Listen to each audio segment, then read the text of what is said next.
कुछ महीनों से चल रहा है इस किताब के वीडियोस की बाढ़ देख देख कर अपने सोशल मीडिया पर आई डिसाइडेड कि पढ़कर देख ही लिया जाए कि कहानी है क्या। तो कहानी है चंदर के आइडियलिज्म को फॉलो करते हुए देवता बने रहने की कोशिश की और उस कोशिश में मिजरेबली फेल होने पर गुनाहों का देवता बन जाने की। कहानी है अनस्पोकन लव की, सेक्रीफाइस की, और कहानी के बीच में है कुछ फिलोसफिकल बातें about purity of love, physical intimacy, morality, casteism. And कई बार कैसे लिखी गई ये बातें वो बातों से ज़्यादा अच्छी लगती है। तो इंग्लिश में कहते हैं इमेजरी, हिंदी में कहते हैं चित्रण, यानी शब्दों से तस्वीर बनाने की कला। तो मैं एक पैराग्राफ पढ़ के सुनाता हूँ।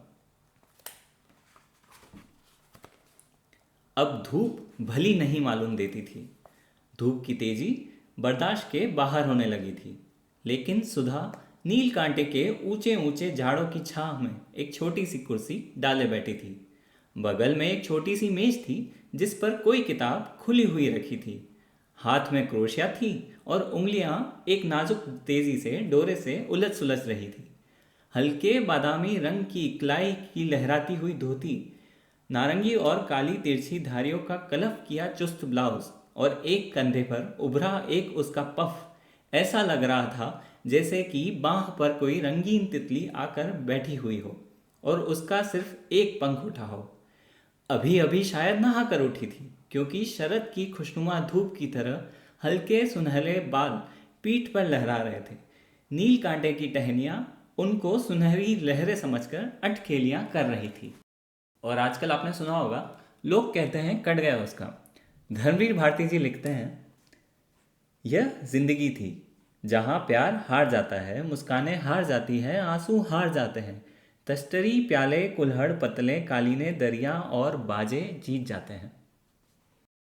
और एक बहुत ही खूबसूरती से लिखा गया कोट, लेकिन आदमी हंसता है, दुख दर्द सभी में आदमी हंसता है।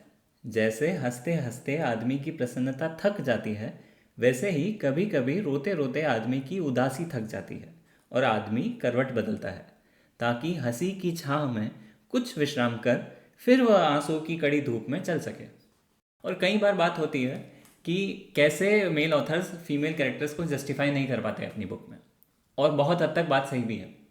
लेकिन भारती जी ने सुधा के कैरेक्टर को जो इमोशनल डेप्थ दी है, उसके इनोसेंस एंड बचपने से लेकर जैसे ग्रेजुअल ट्रांसफॉर्मेशन किया है, वैसा बहुत कम ही लोग कर पाते हैं। तो और कहीं नहीं तो इसी रीज़न के लिए पढ़नी चाहिए गुनाहों का देवता।